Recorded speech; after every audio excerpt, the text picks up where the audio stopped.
Hello and welcome back to the Modern Leader Way podcast, where I am joined today by the wonderful Emma Astley of Cover My Bubble. Welcome, Emma. Hi, thank you for having me. You're very welcome. So, Emma and I have only just kind of met. We've been chatting online, and I first came across Emma. We were obviously connected on LinkedIn, and I first came across, I think it was your 7 year anniversary in business, Was and you it? were in your garden and you were sort of talking like, wow, like it's been 7 years and like this is why I did it and like and you had an emotional moment. I had an emotional moment with you and I was like, wow, this is someone that I would really love to have on the podcast to talk about your journey from working in insurance in corporate and dealing with some really tough heartache and some real tough times. And trigger warning, we are going to talk about baby loss on this episode. But certainly, like how that has like turned into this big drive and mission for you to make a difference and an impact in other families' lives. So I'm super excited to have you on. And with that, why don't you give us a bit of an introduction into who you are and what it is you do with Cover My Bubble? Oh gosh, I feel like you've just done it all for me, so thank you for that. Gosh, yeah, I'm flipping heck. So yeah, over 7 years now when we started the company. I've been in insurance 8 years previous to that, and like you say, it was all about the sales and the targets and getting everything on the board, and just no real empathy or thought for clients. It was just about sell, sell, sell, and I just grew to hate that side of it even more. So I made the decision. A lot of my business development managers all said, just do it, Emma, just do it. And I'm so glad I got the balls to do it. And we're here now, 7 years later. It's me, my husband, and I've got another team. So there's 8 of us in total now. Amazing. We moved offices last July as well. So we've got these amazing new offices. And I'm just really, really proud on where we are today and how many clients that we've helped. And we're doing insurance different. So I'm bloody proud of that. Yeah. Yeah, and so Can you I should. say bloody? That's fine. You can use cuss words I on can this. do whatever I want. So Yes. like I My kind of podcast. Yeah. yeah, I struggle to hold back sometimes. I love a swear word for effect as well, so feel Yes. free. Um Sometimes. but I love that because like you said, you kind of have to have the balls to like make that leap. But tell us, like, so I think you're quite unique already in that you kind of found a passion for actually insurance and what it does do in terms of like it does prop people up when they most need it and is kind of like essential when you need it. And it's not something we find essential necessarily, is it? So you're kind of unique in that you had this passion for insurance and wanted to go and do something with that. Talk to us about that, where that came from. Yeah, it's a whole like a whole journey in itself, really. I think it obviously you mentioned about the trigger warning, and we were pregnant with a little girl. We had a little boy as well who was about 4 years old, and all fine. The pregnancy was everything was fine. There was no issues or concerns. But then all of a sudden, Lily came early at 24 and a half weeks. Obviously, rushed into hospital, then rushed to another hospital. And Lily did, unfortunately, she was born early, but she was doing really, really well in hospital. She was a little fighter, and we ended up getting moved to Manchester Hospital afterwards because she needed an operation on her bowels after they had burst a little bit. So we got moved to Rush then to Manchester, and we obviously were told that she's less than 10% chance of surviving. So me and my husband Chris just waited in the waiting area, and we just hoped that she was going to be all right. And she was. She passed that first lot of surgery. She proper kicked ass. And we thought, oh my gosh, this is it. We've got that hope now. She's gonna make it. She's gonna be a tough little fighter for us. So obviously one thing led to another, and she ended up a week later after us trying to give her some breast milk. It burst further down the bowel, so she had to go again to surgery. And we honestly did believe that this is too much for such a little baby. But she survived the surgery again. So it was Oh, like, oh, what is going on? Like, how can such a little thing, go through so much at such an early stage. Um, ooh. So um, that then led on over the next couple of weeks of um, she then had edema and some of the problems that she ended up with meningitis in and around the brain. So there were just no chance then, and we had to say goodbye and turn off neuro machines and just say goodbye. So obviously this were really tough for us going through that as a family. But then we had the loss of income as well. And that meant my wage of, like, say, £1,200 at the time had gone. But we had no insurances. We didn't know about insurance back then. We were still thought we were young. And that way, we just really struggled financially. And we struggled like a lot. And we got into so much debt, and hubby working all hours to try and, bring that extra money in for us to keep us going, paying our rent at the time. I'm obviously struggling with my mental health, and obviously my husband's struggling as too, but he just kept us all going, kept us all getting through that and looking after my younger son the best I could as well. But I just didn't want to get off the settee. So all the added stress of losing Lily, but then, and just what we'd been through, 1 month of being in NICU is enough to send anybody a bit loopy sometimes. It's such a tough place to be when you're trying to just want your baby to survive basically. But then we had all the added stress of the financial stuff as well. And, that led us into debt for going on 10 years. It was a long journey that we went on. So that's my passion, is to let people know about insurance, bump cover, income protection that covers your wages, children's critical illness cover. That's my passion. That's what I want to get out there. Who knew that you could actually cover for pregnancy complications and, children being poorly as well. And that's the things that can hit you financially and make a massive impact. So if you have them insurances, they're obviously going to help you through such a really crappy time. And I wish we had something just to help us. And that's why I do what I do. For Lily, like, that's why we're all so colourful, and she's our little rainbow, covering other, bubbles with the right affordable insurances. And I get to include her. This is my therapy. This is what helps me, knowing that I can speak about Lily, I can talk about Lily, I can include Lily, and I can keep saying her name and Mm. keep saying her name. Oh, I love that. And I am so sorry for your loss. And I know it was a while back now. Did you say it was 2006? Yeah, that's when she was born. Yeah, But yeah, how amazing that you've been able to like keep her name alive and her spirit alive in terms of exactly what you're mm, doing. So it's such a yeah. beautiful story, even though it's like so hard to hear and obviously for you to tell. Um, and I can see that in the way that you do business because you show up. I think, did you say you employ like your best friends are in the Yeah. office with you and like you have a lot of fun online with like your reels and stuff like that. So you're not what we would expect from an insurance. No, no, I'm a bit different, and I'm happy to be different. Insurance has such a bad rep, and it just shouldn't be like that. Insurance can be fun, it can be knowledgeable, it has to be educational, not salesy. Like, I cannot stand some of the posts I see. It's just so icky.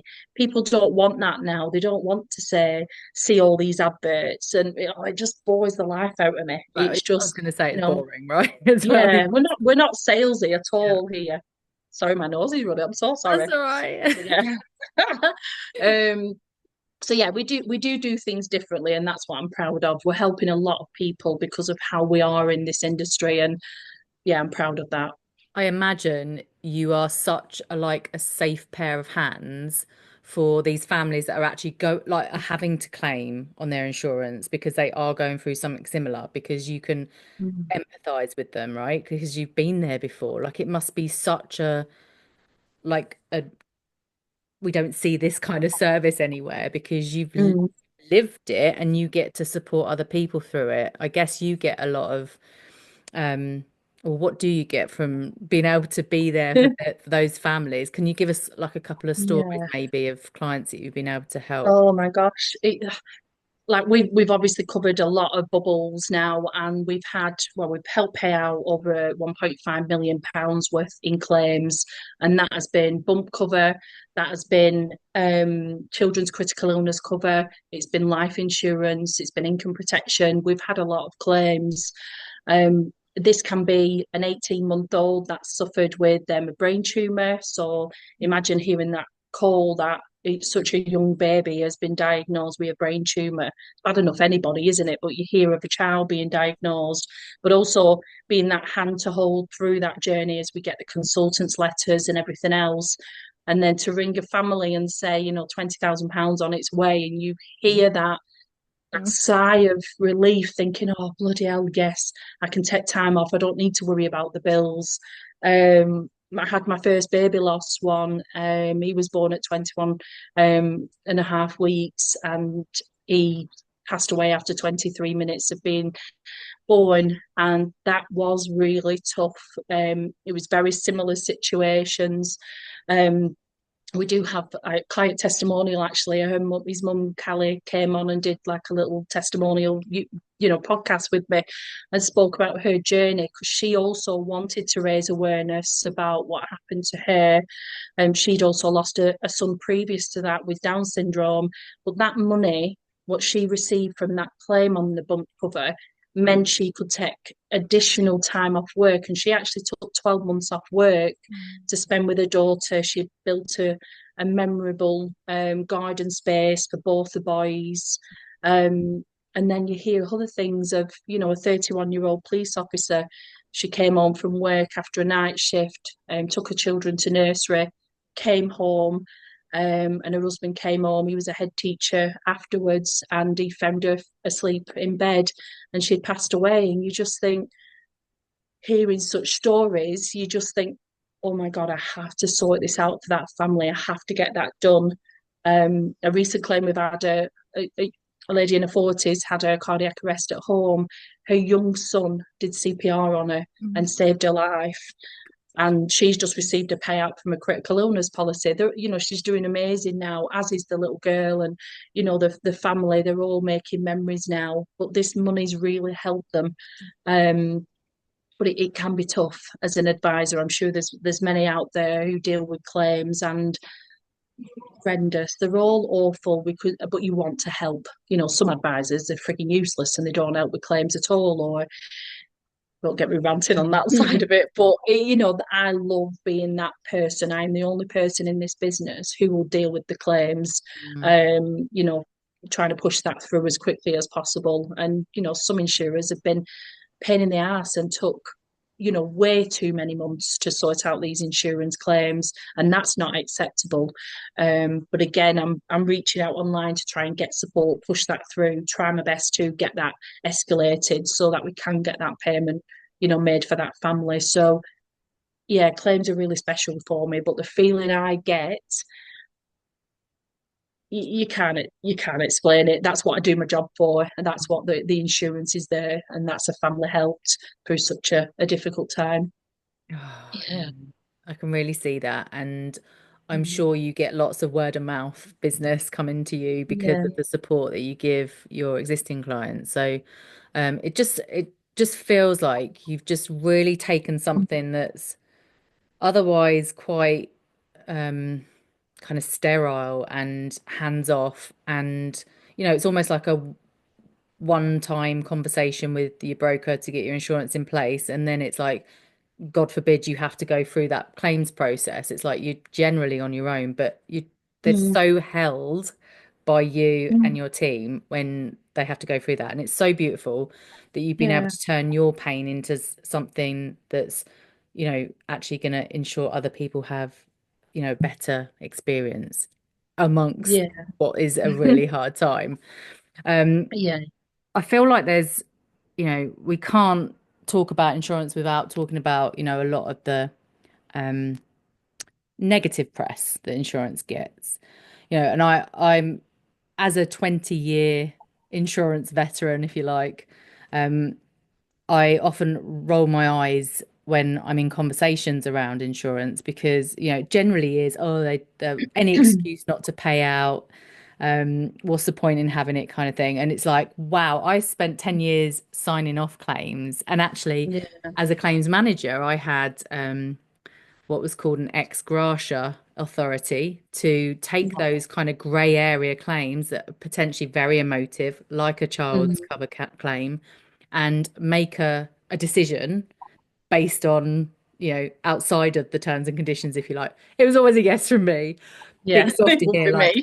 I don't know who, I don't know that I met anyone that took a hard line on these claims. So having that first-hand experience of actually seeing these papers come across your desk and actually still knowing that this is a person that you're dealing with, I feel there's a lot more heart, especially when you get to the claims kind of areas, than insurance is given credit for. So what's your experience? Because you've talked a lot about claims that have been paid out with dealing with these companies. I mean, it's been 8 years since I left and I was in the reinsurance world. So I was sort of behind the Yeah. scenes, if you like. But like if you were to debunk some myths for people out there that are perhaps still skeptical, what's your experience? What would you say to them? Think that the type of people that make them comments are the ones that are really scared of even looking into insurance. So it's very easy to say, oh, insurance doesn't pay out, so I'm not going to bother with or I don't need insurance, I get it through work, or oh, I've already got insurance. We hear a lot of them type of comments. But to me, it is a barrier. It's very easy for us to say that, and that then shuts the other person up and budges them away.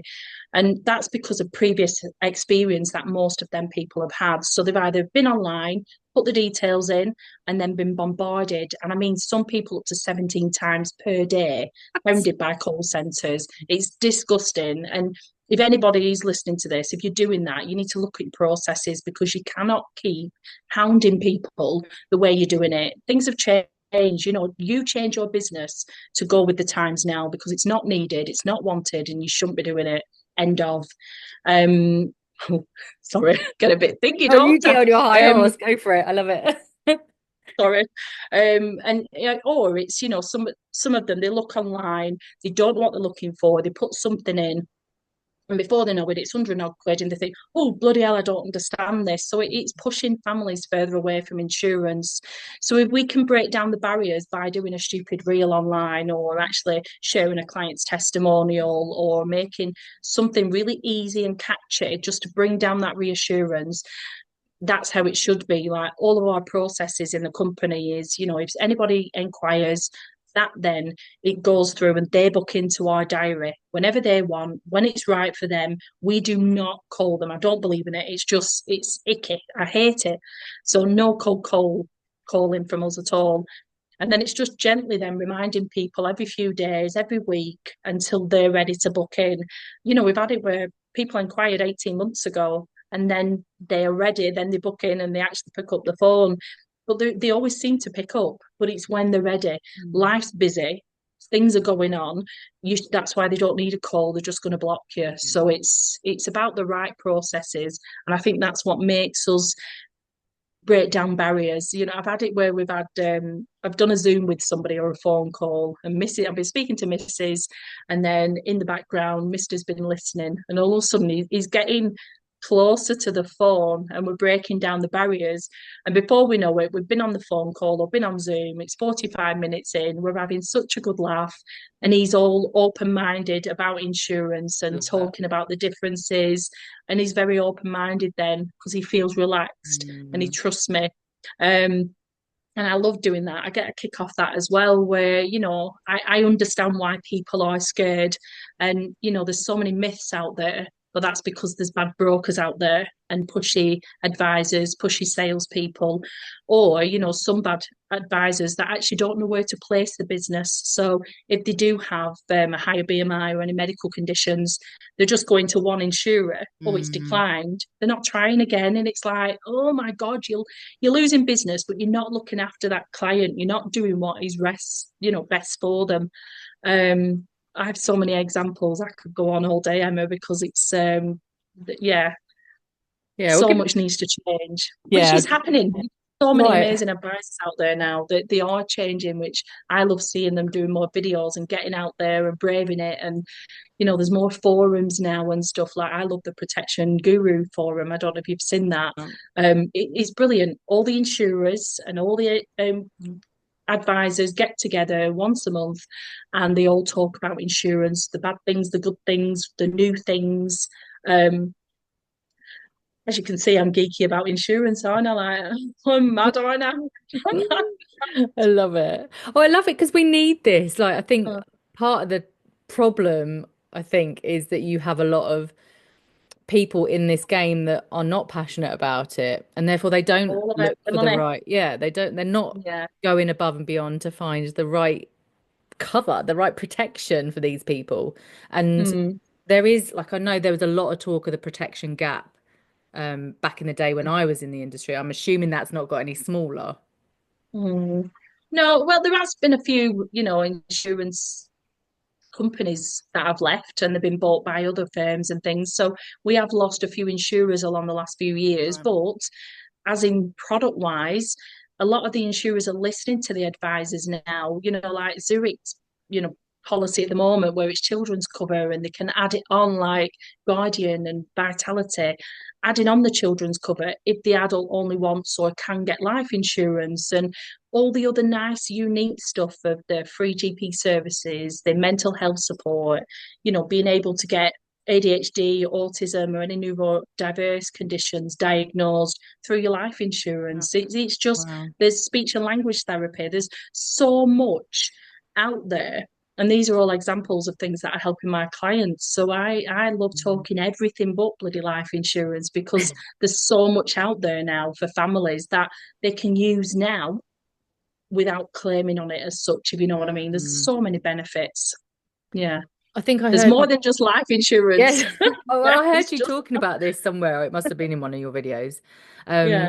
And I think is it right that you don't actually legally have to have life insurance anymore?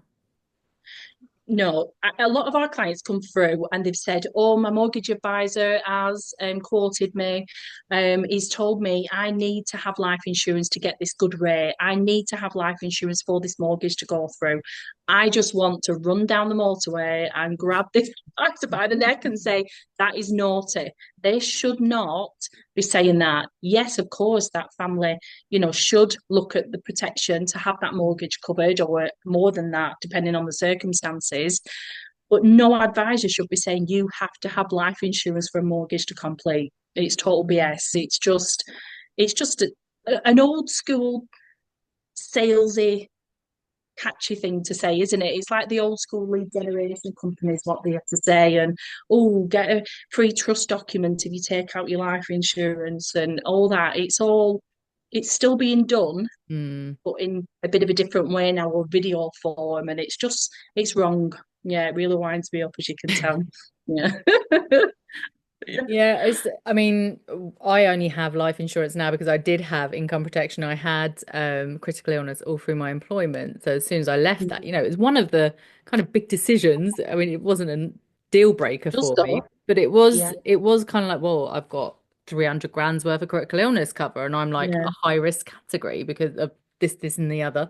So it was kind of yeah, like, and I knew I wouldn't necessarily get the cover if it wasn't expensive because of BMI and family history and all those kind of things. yeah. But like I've got a friend in an awful situation at the moment where her husband, he's only 55, very healthy, doesn't eat meat, goes to the gym, doesn't drink alcohol, had a terrible, like really debilitating stroke, and Mm. he's been in hospital for 3 months and they're just like now getting into motion kind of plans to bring him home, but he will always need care.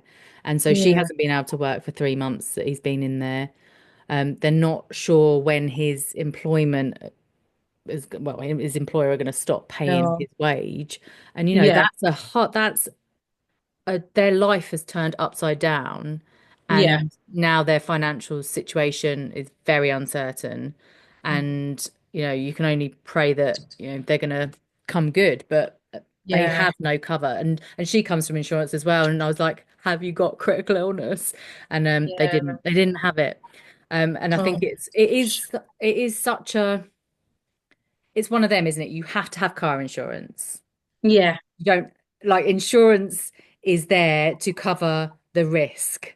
So yeah, if you don't have insurance, you are taking that risk on yourself. mm, And I think that's such a huge like responsibility that I think, like you said earlier, like people just kind of like try not to yeah. almost think about it, but Or know especially about it as well. know It's about it. Yeah.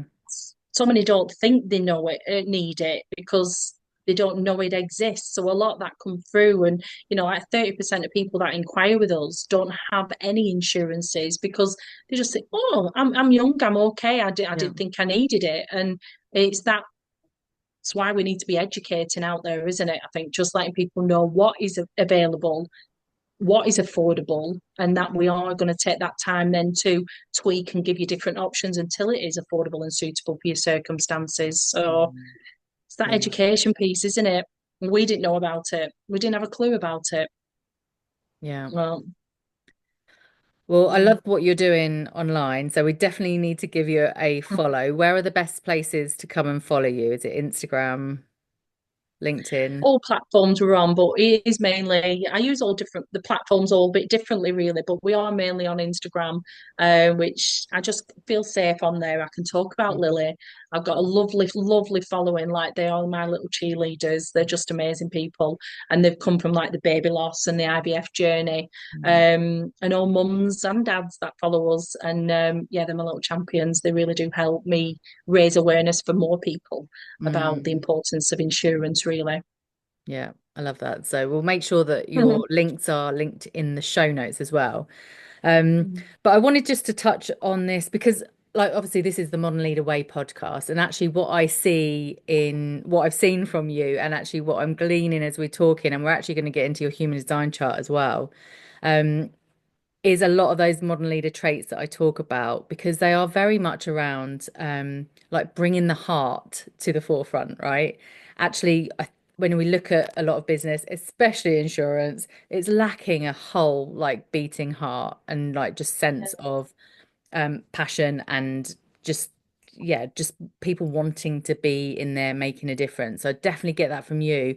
And I feel like there's this, with the personal story, this like openness to being vulnerable and, a lot of people wouldn't want to talk about their story because they wouldn't want to cry and show that vulnerability. But I get that it's a big part of like your reason for what you do. And that vulnerability just draws people in. Like people want to listen. I think there's an instant trust building when there's a personal story and connection like that. So, I also like love that. And in terms of like just that authenticity and then you bring this fun factor. Like I just really see someone that's just being herself online Yeah, and that there is so much to say for that. So like yeah. kudos to you.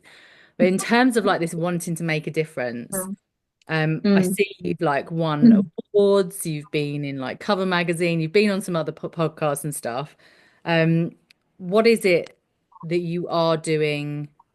So obviously you're making a difference with the families that you're working with and making sure they get the cover. But in terms of like the work you're doing with the insurance industry to change that, tell us a little bit Yeah. about some of the things you're doing there.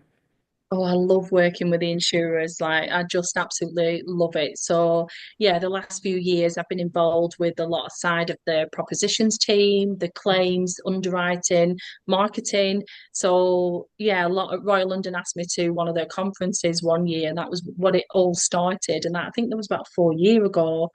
And I have this big buzz of, talking to people and actually explaining how it is at the front line being an advisor.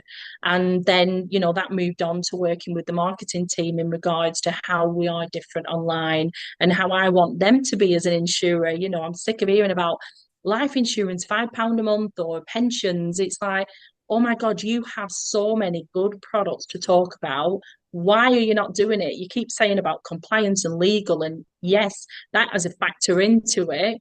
But you've got to also look at how many people we're helping in regards to talking about it, showing examples, giving them case studies. I've worked with the underwriters, claims as well in regards to how they can talk to clients directly to get more information off them instead of going out for GP reports. So that speeds things up a lot when the client does have medical information that's needed to give a final decision on an application. So that then the quick turnaround of somebody actually getting covered instead of waiting months for a GP report, because that side of it is so difficult trying Mm. to obtain that information directly from a surgery. Um, I just love getting involved and doing all that side of it really to, show insurers that us as an advisor can make a difference, and they need to listen to us in regards to changing things about the product, the services, the systems, the processes, the claims. Mm. um yeah, there's a lot that I've been involved with, and I just want to keep doing that side of it because it's so important that there's so much I want to get added to these policies. Like I love the GP services, I love the mental health support. Personally, myself, I'm using that with my life insurance at the moment. I'm on number 4 of my therapy sessions this week, and it's just it's just so needed and helpful, but also very quick to use. If I would have been waiting on the NHS, unfortunately, I could have been waiting a year, 2 years to actually get seen or get that therapy session needed. And so many of our clients are tagging me in Instagram quite regularly of how it's helped them, what a difference it's made, it's life changing. And that's all within your life insurance. Like, so I get a big kick of making changes and working with the insurers because it helps my clients. Yeah. Mm. You need to rein me in sometimes, Emma, and No, just shut me up. I Just love like, it. No, it's oh, brilliant. shut her up. No, absolutely. This is exactly what we wanted to have on here in terms of Mm. conversation. And I feel like that's a nice little segue into looking at your human design chart because there's a couple of things that Yeah. I like literally I can look at God. it and just go, oh, how interesting. So let me Wow. pull this over here and share it with you, and then you can have a little look. And I Mm. know you said you've kind of followed someone that talks about human design, but you're not really sure um kind of much more about it. So for No, those not a clue. listening, I'm just going to share on the screen Emma's chart. If I can find my share button, where is it gone? Oh, there it is, right in front of me. Mhm. And then we can have a dive into that. So tell me if you can see that. Let me bring you back Oh, over my here. word. Yeah. Okay, so this is your human design chart. So it looks very complex at first sight, but don't worry too much. I'm just Yeah. gonna like Bloody pull hell. a few things out around here. So the first thing, so you are a emotional generator. So this didn't change. We didn't know your exact, we didn't know even those words, right? They're a bit tricky. Yeah. Um, we didn't know your exact time of birth, but and it does change throughout the day. But there was a couple of things. We kind of knew it was morning, and I'll get onto it in a minute because I looked at like it's called your like essence, if you like. So it's like 70% of your essence has this kind of like purpose, if you like, and it just felt like that really fitted. So this is the one we're going with. But you are an emotional generator all the way through, and what that means. So the generator is your energy type. And this Mm. is when you love what you do, you can go like an Energizer bunny. Like you can give it That's your me. all. Just You, don't stop. but the key is you have to love what you do. So the minute you Mm. don't love what you do, it's almost like degenerative. Like literally you will Mm. push back on that. So all the while you love what you do, you can just go, go, go. And like that's good for you. That's healthy for you. Yeah. Um, you do have to kind of know when enough is enough in terms of like that burnout kind of Mm. point. But you have this defined sacral, which is this pink square here, which does mean that this is like your life force energy. You generate that within. So you've got like bucket loads of it when you love what you do. Um, Mm. a big kind of red flag for a generator in terms of like whether or not you're going down a line that is kind of in alignment with who you came here to be, if you like, is frustration. So when you feel frustrated, it's either something that, you're just not meant to be doing, like the tech before we got on with the headphones Oh, not coming God. through. That frustration is like, yeah, hand it over to someone that knows how to do it. You're not meant to be like fixing that sort of stuff. But also, I think the frustration that you might experience when dealing with insurance companies or the industry as at large is kind of like it's a signpost for you that you Mm. are it's either out of alignment, therefore you get to change it, or You're just not meant to be going down that route. So frustration is kind of a big red flag, if you like. But the opposite of Mm. that, when you know you're like onto something, it's when you get that real satisfied feeling at the end of the day. So when you can sit down, exhale, and go, I'm exhausted, but I feel so good. Yeah. Like that's when you know you're just onto something. And I get the feeling you have a few of those days. Oh God. Yeah. Yeah. Brilliant. So the emotional piece, this is so you have this emotional defined center over here. And this is just it just means you this is your decision making sort of kind of center. With emotional center, we do not rely on our emotions to make decisions for obvious reasons. But what we do is we kind of ride out this like we might experience the extreme highs and lows of the emotions. We ride Mm. that wave out. And then when we come back to some sort of cool, calm, collected, that's when we use that kind of last wave to inform our decision. So oftentimes with emotional authorities, it's essential that you at least sleep with big decisions. You sleep on it, at least one sleep, but no more than three sleeps, because you're never, as an emotional authority, it's unlikely you're ever going to get to 100% certainty around a Mm. decision. So it's really getting to know, oh, I'm in an emotional wave, even if it's a high, right? Like you're ecstatic about something. You also don't go book the holiday necessarily in that high. You sleep on it one night and then you like, am I still feeling that emotional charge around it? Do I still make that decision? So that's the emotional piece. And then you've got this 6-3. So this changed throughout 6-3 role model martyr. This is your profile line. So these are kind of like the roles you came here to play. So they did change throughout the day, but the 3 was consistent throughout it. And the 3 is trial and error. Like you grow through trial and error. We're going to try this over here, and then we're going to like basically build it, try it again, build it, make it better.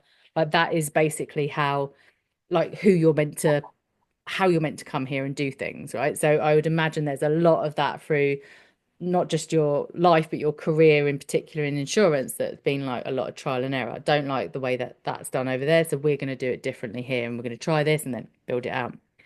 Mm. And the sixth line is, I think, more appropriate for you in terms of the other numbers that it could have been, because the six is all about like, it's almost like you have this you're at this stage of your life where you're sat, they describe it as like you're sat on a roof, so you can see the landscape, you've got the vision, and therefore it's almost like you know that you're making changes for the better and that it's going to shape the industry for the better for your clients. And you know that your clients and people that are yet to come across it need this insurance. And it's just Mm. like you're already there, and it's just like how you bring them along then in terms of that. So you've kind of like the sixth line is very much like, you've got the vision, you see how it all unfolds, and then it's just like Yeah. how you translate that to bring people along with you. Yeah. And then the really fascinating thing, I won't go too much more into it, but was this kind of, so it's here, incarnation cross, left angle cross of education. And this is like the 70% of your essence, and it's made up of your sun and your moon, which are these top two numbers here and these top two numbers on this side. And this, when I read this, I was like, well, yeah, of course. Of course, this is Emma. And it basically says you're here to educate. Your style is not really about sharing, but more about expounding to the masses who are ready to hear your message. So when living your type and your strategy, which is generator and emotional authority, generator and responding to life, which is your strategy, you'll find an audience who's open and receptive to hear what you have to say, and you're here to deliver the word in whatever field that you have happen to have a passion for, It's insurance. which is Oh my insurance. gosh. Yeah. Oh, that Wow. education, that awareness piece, like this is literally what you're here to do. Yeah. And I was like, yeah, Brilliant. that's definitely Emma in terms Yeah. of what you shared with me and what I've seen. It's like you are doing exactly what you came here to do. So Yeah. there's like loads more in this chart. I won't go too much into it because that would be getting on to like a whole reading. But I just Mm. thought that was really interesting to It's bring cool. in from what we've heard from you and just Yeah, seeing that. cool. So yes, thank you for letting me share that. No, thanks for asking. It's like you said the screen, I just kept looking and thinking, what's this? What's this? So I'm I so know. glad you could just explain it all because it just looked like bloody gobbledygook to me. But Yeah, it does. no, it was interesting. Yeah, it Yeah. was interesting. I have, Wow. for anyone listening that's also interested in diving into their own human design, I have something called the HD Initiation, which is my free little short course. It's like 90 minutes. You can literally walk through that. It will show you where to go to run your own chart and how to start to understand some of that information in there. So the link is always in the show notes for that as well. But Emma, thank you so much for coming on and being a guest. And I know it was a bit of a random request from me when I reached out, but I'm so glad we got to have this conversation and to hear your story from you firsthand, and just to hear your passion, and also, um, hopefully inspire more people to seek out insurance. And obviously, we know where to go now, when we're ready to have that conversation. So Yeah. Thank thank you. you Thank you so again. much. No, you are a little love. Thank you for having me. Loved it. You're very welcome. And thanks again for listening, guys. And we'll see you next week. Until then, take care.